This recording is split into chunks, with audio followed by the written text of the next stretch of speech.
Good afternoon. Hey, what's up? This is Brian Kuzmar with Commercial Rare Coins and Precious Metals in windy Lauderdale by the Sea. Got the live Lauderdale by the Sea cam on right here, and yeah, it's a bit windy out there.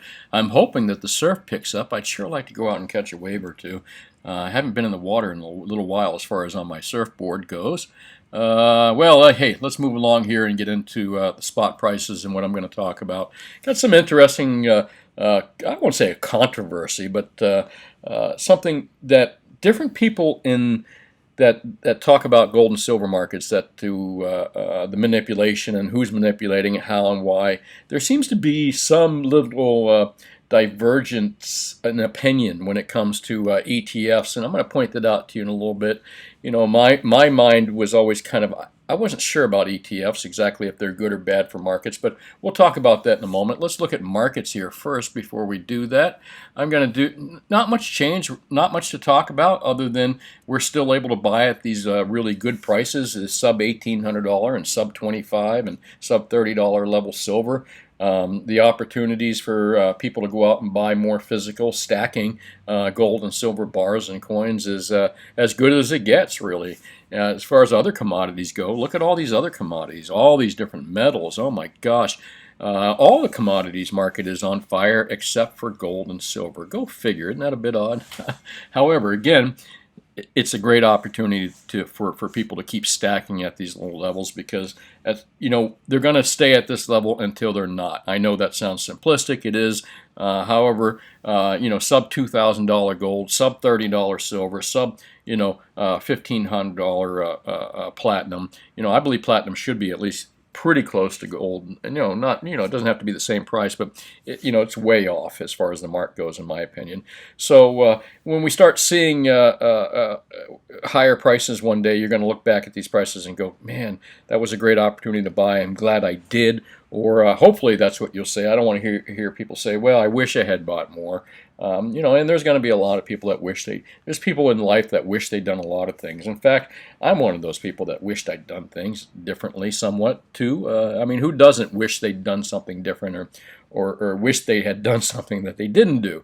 Again, the wishta. I wished a lot of things. However, you don't have to wish for things when you start to understand markets and understand how the game is played. Wishing goes out the door when the knowledge comes into play. It's no longer mystical, and wishing is all about mysticism. So once we understand these gold and silver and precious markets like we do, it's nothing. We're not wishing for anything. We simply know for a fact that these prices are going to go higher. It's just evident, historically evident. And if you take a look at when this started, when we got off the gold standard, everybody talks about it. We're not going to rehash old stuff here. It's been an upward trend. Basically, you could call, again, my favorite term of late has been, for gold and silver, has been a roller coaster to the moon. So that's what we've seen, and that's what we're going to continue to see. There's a lot of choppy movement in between, and there are downs in this roller coaster. However, the overall trajectory is to the moon when it comes to this stuff in a fiat-driven and a debt-driven world, which is what we are currently, even though a lot of people are in denial and still trying to take advantage of this current endless money printing that's just propped up these equity markets and economies for so long. What happens when that spigot stops and when that just stops working? Well, you know what's going to happen. Precious metals is going to sail right through the roof. And as I said, isn't it odd, out of all the commodities out there, the amazing, copper, zinc, all these exotic metals, uranium even, and gold and silver still sits at this level. What's up with that?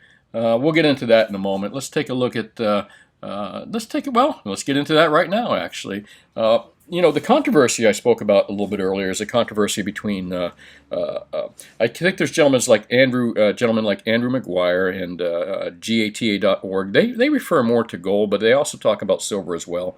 And I remember many, many years ago and let me just backtrack here. Let me just back up here for a second before I go into that. When ETFs first came out, I was involved in the business. I've been involved in the business since 1977, working for my father, second generation deal. I saw the 1980 market. I saw the 2012 market. With that said, I saw the ETFs come too. And my first instinct with ETFs is I didn't know how to feel. I was thinking two things. First, well, silver ETF, that could be bad for physical markets, physical sales, and it might not be good. And Ted Butler points something out. He said something about retail guys, people in the retail silver market really hate ETFs. I believe that's true. It is true. However, I did have another feeling about silver ETFs as well, that it could also take more silver off the market and let more silver off the market, even if it was own kind of a deed with a piece of paper that says you own such amount of silver or whatever like that, or however you buy SLV, allocated accounts, unallocated, whatever it is, SPRAT or whatever. Okay. But I'm going to talk mostly about SLV because that was the one that first came out, GLD and SLV. So when they first came out, I had mixed feelings. I figured, well, this could either raise the price of precious metals dramatically, because of the interest. So a lot of people, and they're going to take a lot of silver off the market, and it indeed did.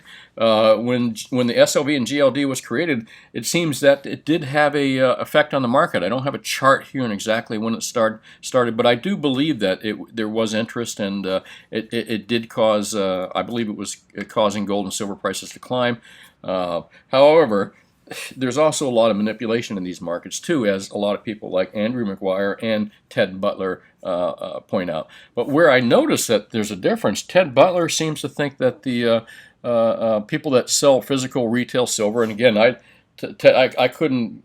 I've been gushing about Ted Butler because I just subscribe to his reports, and really they're kind of interesting to read, and the man knows what he's talking about. I like to listen to people that know what they're talking about.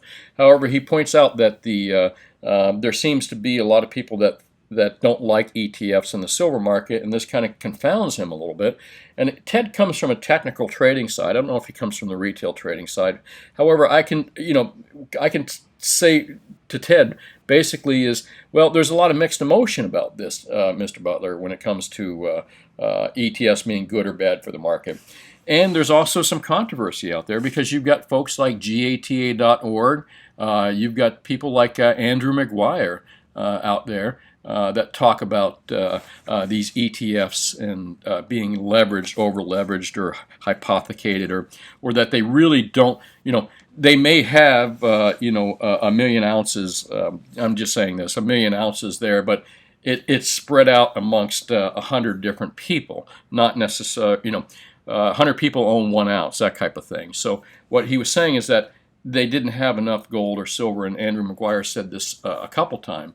And I don't think that this is at 500 to 1 silver to backfire. I think he's talking about some ratios or something, but I just kind of wanted 501 leverage silver to backfire, silver set to blow.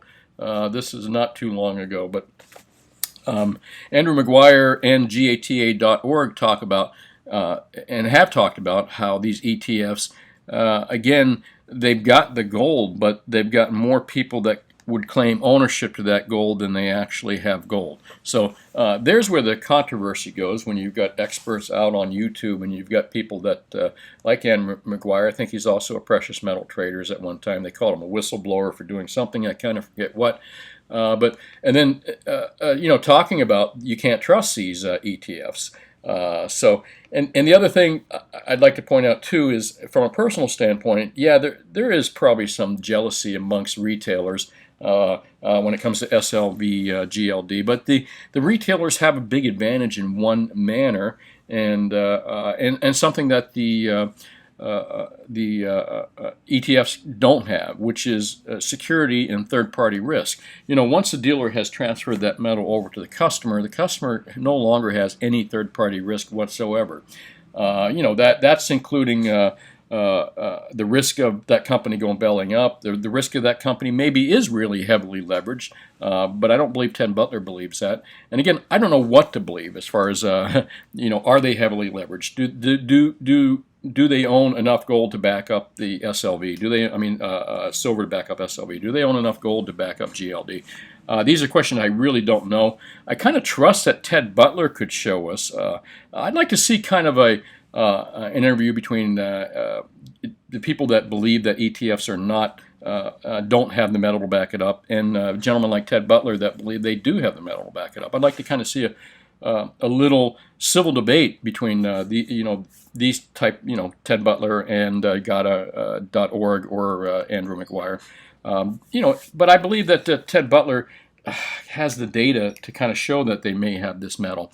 Again, do multiple parties own the same share? I don't know. I don't know for sure. However, Ted Butler did point out that he thought it was just really jealousy by retailers and people that own physical precious metals, a jealousy by them that this is why they don't like ETFs, because they feel it takes away their business.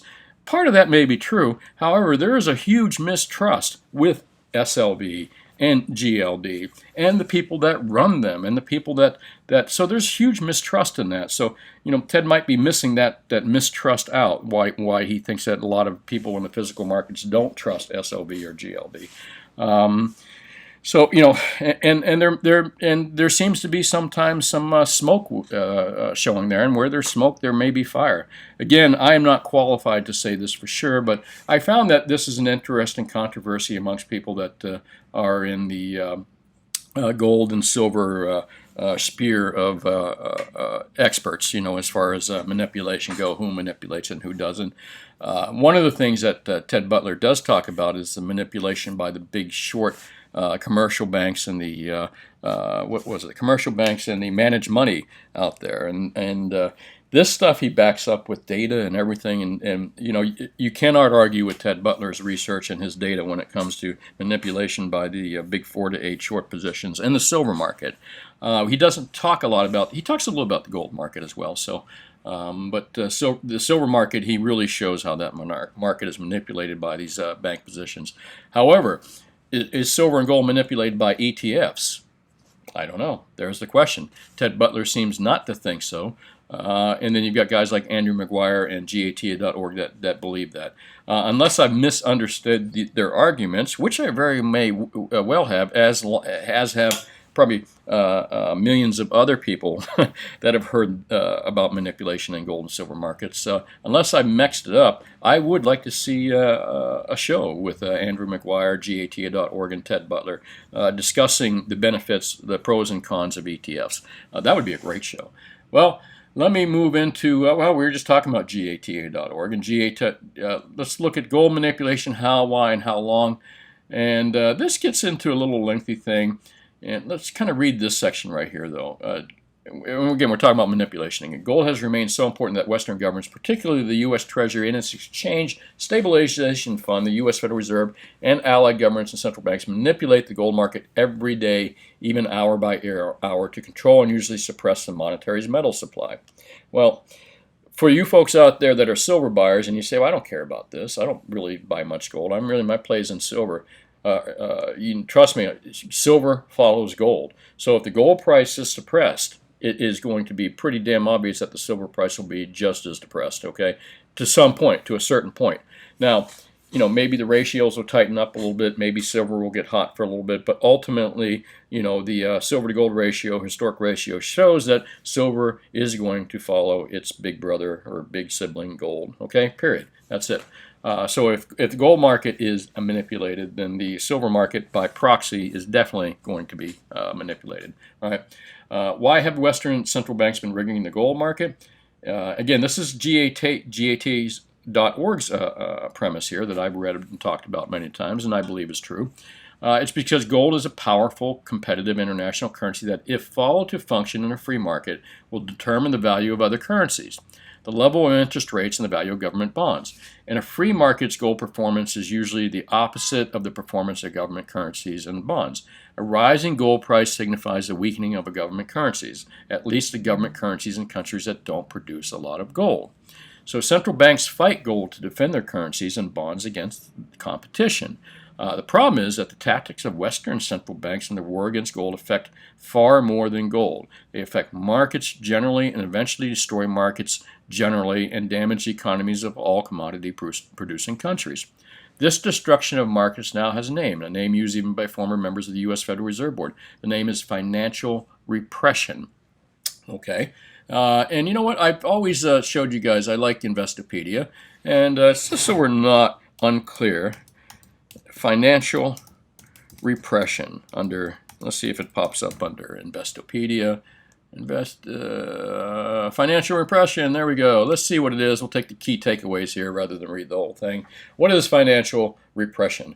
Financial repression is an economic term that refers to governments indirectly borrowing from industry to pay off public debts, or these measures are regressive because they disadvantage savers and enrich the government.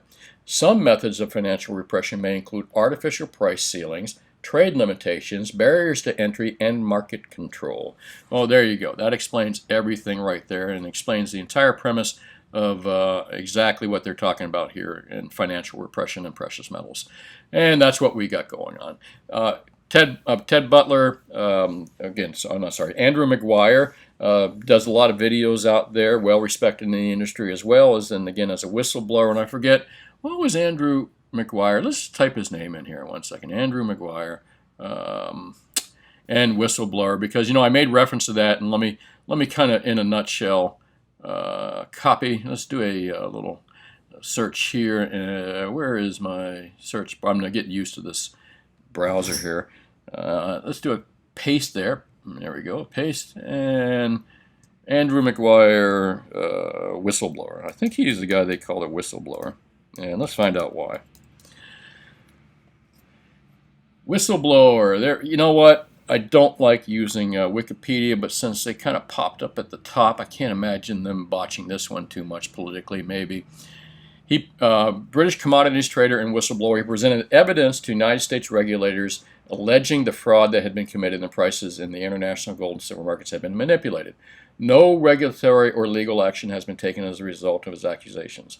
And again, talks about his background. He was interviewed by radio with GATA.org and Adrian Douglas. They went public in 2010 with the assertions of market manipulation by JPM and Chase and HSBC of the gold and silver markets, which we found out years later was absolutely true, and these people paid big fines for it.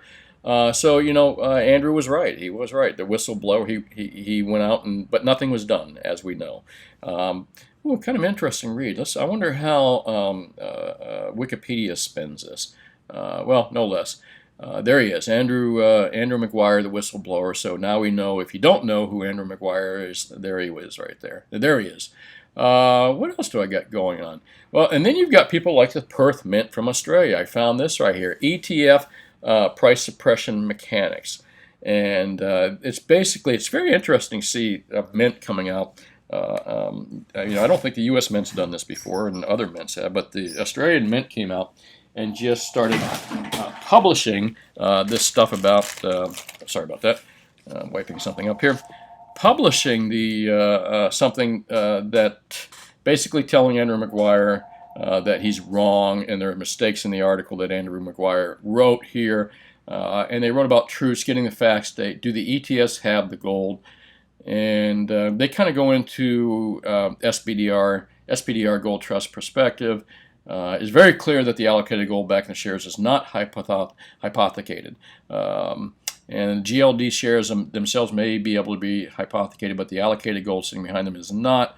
For those who are skeptical, the custodian holds any or all the gold I would make. So you've got a lot of controversy going on here. Here you've got Ted Butler, who is on the, Ted Butler's a trader out there. I don't know if he's done much physical trading, but Ted Butler trades, knows that market, knows COMEX, knows how this stuff is done. Again, mucho respect for the guy.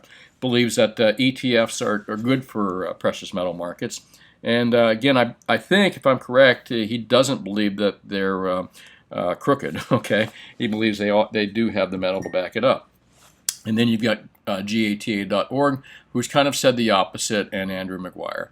And then here you've got the Perth Mint in Australia, saying, hey, listen, we do have the metal is in there to back it up. And I think they would probably be more on the side of Ted Butler right here. Those two would, again, I think Ted Butler doesn't believe that ETFs are used for price suppression. However, again, I could be wrong on that. I'm going to have to go back and look and see what he does talk about on that. Well, let's move along to news. I kind of gave you my little controversy. Hey, I went to Costco. And this is about what it looked like with certain products, by the way, especially paper products. I can't believe it. I was actually quite surprised. So it was my first time out in a little while getting to take a look at the products out there that are not on the shelves. No less. Strange times. It really is strange times. And meanwhile, gold and silver are still low. We've got shortages and everything. The price of green beans are going to go up, but the price of silver is staying about the same. Does that make any sense? Oh, well. And let's take a look at ZH over the day. I like to talk about economics, politics, other things. It all ties into what we're doing in precious metals. The shittier the politics, the shittier the economics, the better, the rosier the picture for gold and silver. And that's I don't know how I feel about that sometimes. You're in a metal. You're in you can call it an investment. You're in a metal. You're stacking whatever you're doing, and gold and silver will perform very well in a very bad scenario, bad case scenario. It's hard to hope for that bad case scenario. Really, it is. I've always had mixed feelings about that. However, that's the way it is. I mean, that's the way the world works. Precious metals do very well when everything takes a crap. And the problem right now we got with gold and silver, and the reason we don't have a lot of people gold and silver markets is because, the market is still, high. The market is still high on this free money. They're high on this cheap money. There's so much of it out there. The market is super. They're all hyped up on this. It's like a sugar candy. It's like giving sugar to a bunch of kids. It's the euphoria. It just. This is why stock markets are still going steady. People are, even if you ask people logically, well, logically, do you think stock markets, should you be in? No. But if you ask them why they're in, I don't know, are they following the crowd? Is it, again, the money is just still there and there's still just so much money in the stock market, they're not going to get out of it. But when this changes, same thing with the housing market and all, again, the greatest bubble of all times, which Charles Hugh Smith called the G-boat. And the G-boat, the greatest bubble of all time. When this bubble goes, will it be one at a time? Will it first be the stock market, then not sure how this is going to look, but if it looks anything like 2008, it looks like the bubble pops all at once, like most other bubbles did. However, again, if they can plan this, maybe they can drop each market individually a little bit. The housing market won't get as killed. Maybe they'll let the stock market fall a little bit. Maybe, so many things are manipulated, so don't think that they can't manipulate this slowly downward if they work it out right and pump enough money into it. Meanwhile, gold and silver are super cheap. And I don't know how I didn't get into this, but oh gosh, okay, let's see here. Got a message there. Yeah, I got to make sure I get the package. And that's my nickname. Sorry about that. Let's take a look at ZH here and see what is going on out there as far as news. Massive Bitcoin flow trade is here. And VBL goes into analysis of that. I am not a big fan of Bitcoin. Again, folks, it's got third-party risk, major third-party risk. It can be hacked. The place where you keep it can be hacked. You've got issues that you must have electricity or internet to own anything. If you don't, you're kind of screwed. And what is it really? To me, it's just a digital credit.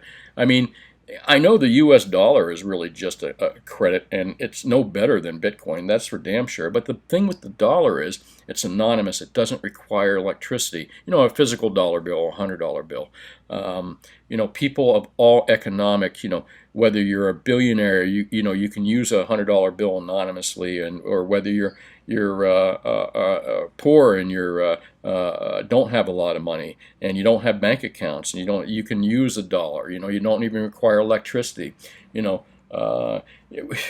I mean, when you when you see people on the corners of streets and stuff all across America, the homeless that's popping up even more and more and more, and we're seeing it more here in Florida as well. Not as bad as California. I've been there. Boy, that's a wow, scary place as far as the homeless goes. But the homeless, well, in California, the homeless have phones, so they probably have Bitcoin accounts. But in Florida, our homeless people really don't have the cell. You don't see them 2 minutes with cell phones. At least you don't see them, and they're not asking for Bitcoin or Ethereum. They're asking for cash. You know what I'm saying? So cash is very important out there. Cash still is king. Cash will be king for a while until. And again, I don't think the dollar is going anywhere. I just think it's the last horse to the glue factory, and that when it's finally time for the dollar, dollar looks like it's going to take a real crap, they'll just reinvent it somehow. Governments worldwide will do it. They'll be in cahoots with whoever the last horse standing will be, which will probably be the U.S. dollar. Probably be. This doesn't surprise me, but that's kind of sad, man. I mean, who goes and gets that thing, and then that happens to you, man? It's got to feel like you've been lied to, So that's just my opinion. Wild market traders are rapidly increasing bets on $200 oil. Oddly enough, this is kind of cool. Take a look at this. I was talking about. Let's look over here. Investopedia. Hang on, what is it? Not Investopedia. We're going to look for macro trends. Macro trend charts. Ready? I saw this the other day, and speaking of oil, and I said that I wanted to get back to this. And where is it? That's not oil. $200 oil. I was mentioning back in the 80s, gold followed the price of oil very closely. You know what I'm saying? And I kind of felt that was no longer the chart, no longer the case anymore. However, I saw this chart the other day, and let's take a look at it. Gold to oil ratio, gold prices versus oil prices. Here we go. This really surprised me, okay? Take a look at the correlation here. And I mean, there's some lag time, all right? There's some lag time going on here, but let's see here. The Interactive compares month-end LME with the monthly closing price for West Texas Intermediate crude since 1946. But take a look at this. I thought back in the 80s, and you take a look here in the 70s and 80s, again, a lot of traders and old-timers were basically saying that was the trend. Gold and oil were kind of like hand in hand, following each other up and down, up and down. And if you take a look at the chart, you can see that happen here. After the 1980s, I didn't really think it was happening anymore. I kind of left that alone. I have never looked at this chart since then, but take a look at the correlation, folks, here. This is kind of interesting. Again, there's a spread here, and there's a chart for gold and silver, gold versus oil ratio. But this is gold versus oil prices we're taking a look at here. But overall, the charts are very similar. One would lead, that's oil, all right, and that's gold. Take a look at the price of oil here, going up in 2008. I remember that. It was over $100 a barrel. And look at gold there shortly thereafter. Now, the price of oil came down substantially after that. A third, actually. However, so did gold. Gold came down quite a bit, too, from its high. And I don't know if you can say a third, but take a look at the correlation of this chart. So maybe the gold price and oil price is never really gone away. And us gold and silver buyers need to take a look and see what's happening to the price of oil. I think oil's probably just as rare to some degree as gold and silver is, and we long past peak supply. So kind of interesting relationship here. I wanted to show that to you. And where am I from here? I was still in ZH talking about some things. And oh man, uranium stocks soar. Uranium stocks, go figure. Uranium stocks soar because, well, maybe I don't know why. I think Sprott went in and bought a large amount of it. His purchase pumped prices up. Also, there's a lot of hype out there about uranium stocks. And who else? Someone just announced that. Who was it? The French or somebody announced that they were going to start building some little reactors to make clean power or something like that. No less. I don't know. Can you buy uranium physical bars? That's just a joke. I'd want to own the physical. Come on, man. If I'm going to own uranium, I want to own the physical. That's funny. I don't even know if you could own uranium. I don't think you could. Let's move down here, spot the difference. Hypocrite, oh boy. Yeah, yeah, well, that doesn't surprise me, man. That's what politicians do, and the elite does. Do what I say, not what I do. Well, let me move along here to Seeking Alpha. Kind of an interesting article here by Van Eck. And gold prices have been consolidating over a year, hitting an all-time high. Okay, gold's consolidation has gone on longer, and the price has dropped lower than we anticipated. Supply chains are being realigned, and businesses are relocating sources of production, keep creating bottlenecks and limit supply. Interesting article. I'd recommend you read it. You can read it for free. It's done by Van Eck. It's Many a Cloud's Risk Despite Gold Merger's Bright Spot. And he talks about a couple things here, and I thought this was most interesting. Market mania overshadows potential risk. Oh, this is kind of what we were talking about. This is, again, people aren't going to get out of gold and silver why the mania is still going on. I mean, that's what a mania is, okay? And he points this out as well. We believe that a myriad of risks come with Fed tightening cycle, including a grinding halt to stimulus-fueled economic growth, problematic debt services cost with higher interest rates, a collapse of bubbles in stocks, bonds, and crypto assets and housing. Okay, and he believes why we believe these risks will eventually drive gold higher. Markets are currently in a euphoria, which where complacency reigns and risks are ignored. And basically, that's what we just talked about a couple minutes ago. So, good article by Van Eck. Recommend you read it. You can read it for free on Seeking Alpha. Just do a cut and paste with Mania Clouds Risk. You'll probably pop right up on DuckDuckGo. Well, let's take a look at the Wall Street Silver out here. Again, if you've been listening to my videos and you're not a Wall Street Silver, you're not on there. It's kind of a cool, really cool website. Lots of discussions out there about precious metals and shortages. Actually, they're minting. Actually, too funny. Look at this. Aluminum can shortage, but silver prices are dropping. No manipulation at all. And it's true. Think about it, man. The price of everything's gone up. Aluminum can, toilet paper, paper towels. However, the price of silver and gold have kind of stayed sideways. That should tell you something, folks. Not just manipulation, but at some point it's going to go nuts. It's cute. They got the best memes on here. Who knew that the gold and silver community could make memes? And let's take a look and see if there's any products out here. Anybody showing their safes and stuff. We're all coming. Silver raid. Look, gas prices are kind of creeping up a little bit as well, folks. And I'm going to move off here. What product is that, actually? Monster boxes. I'm not quite sure. Is those the Royal Mint? Oh, okay. Those might be Britannias, I think. And let's see. Britannias are a good deal out there right now. We have good deals on those and St. Helena Angels. We got a bunch of great deals, actually, in the store here in gold and silver. It looks like some of the premiums on 1-ounce rounds have gone down a little bit, too, as well, and I'll discuss that in a moment. Let's take a look at videos from Friday, my favorites, and what was my favorites? It was certainly one of my worst viewed videos. Yeah, I got to tell you, there's something to be said about clickbait titles. I just hate using them. I like to kind of stay true to what I'm doing. How I did find interesting, although my view count was down, my average watch time increased like double. So a lot of people didn't click the video, but the people that clicked the video watched on average twice as long as they normally would. So, my title sucked maybe, but the content was obviously not too bad. And it's all about making people a smarter bear. I went into graphs and stuff like that. I talked about safes, actually, which is something I haven't talked about in a little while, keeping your stuff safe, and how a gun safe is not a safe, how quickly, in under 2 minutes, you can break into a safe like that. And I showed that video. And then I got into what I really talked about. Well, my favorites was not about my favorite silver and gold products, but my favorite reading online, where I go for sources to look for stuff. Wall Street Journal is not one of them. I explained why. DuckDuckGo is my search engine. So I went into some cool stuff.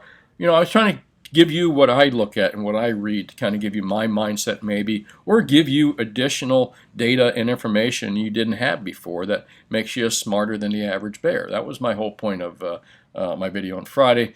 I guess the titles, again, man, YouTube is tough with titles. The crowd is tough out there. You got to put something in the title like... I think one of my better titles was like Silver Eagles Suck, and I didn't really mean it like that. I think I said the premiums are too high, but For some reason, that gets people all riled up. So what do you mean silver eagles suck? What do you mean? That was one of my higher viewed videos. It's kind of crazy.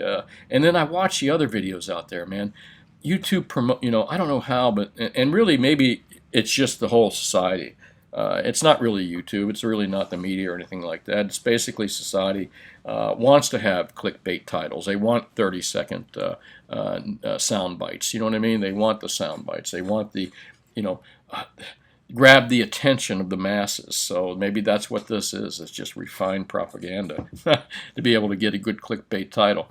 But I try to keep them true to what we're talking about, and that was what my favorites was all about. Well, that's really about it. I'm going to talk about what I do best, and I sell physical gold, silver bars. I don't do anything in paper products. I don't do ETFs or anything like that. I don't even ship out of my area. You have to physically come in and deal with me. So we are a local brick and mortar. I advertise to beat Atmex, JM, and SD Bullion. I can beat their prices, and I can also give way better service. Not that there's anything wrong with those companies. Don't get me wrong. They're big. However, with that bigness, they don't have the ability to be personable with people. Not that they wouldn't be if they could. But I can do it better even if they could. So I'm bragging. That's what you do when you're trying to be competitive. What else? Hey, if you don't live in my area, I recommend you find a guy like me somewhere. I can't stress enough how important it is to keep your business local. I don't care if it's coins, bullion, cars, tires, jewelry, whatever. Keep that money local. It's spent local. When you spend it with big corporations outside your state, you're just totally screwing yourself and your community, and really. So find yourself a good local dealer like myself that can be competitive with the big guys out there and give you good advice and make a nice relationship with them. There's nothing better than a good relationship with local merchants. Well, that's about it. This is Brian Kuzmar with Commercial Ware Coins and Precious Metals, calling it a day. Thanks for watching. Sorry I got the report out late. Looking forward to tomorrow's show, and I'd like to thank everyone who watches. Please hit that like and subscribe button. I appreciate it. That's it. Have a great day. Bye.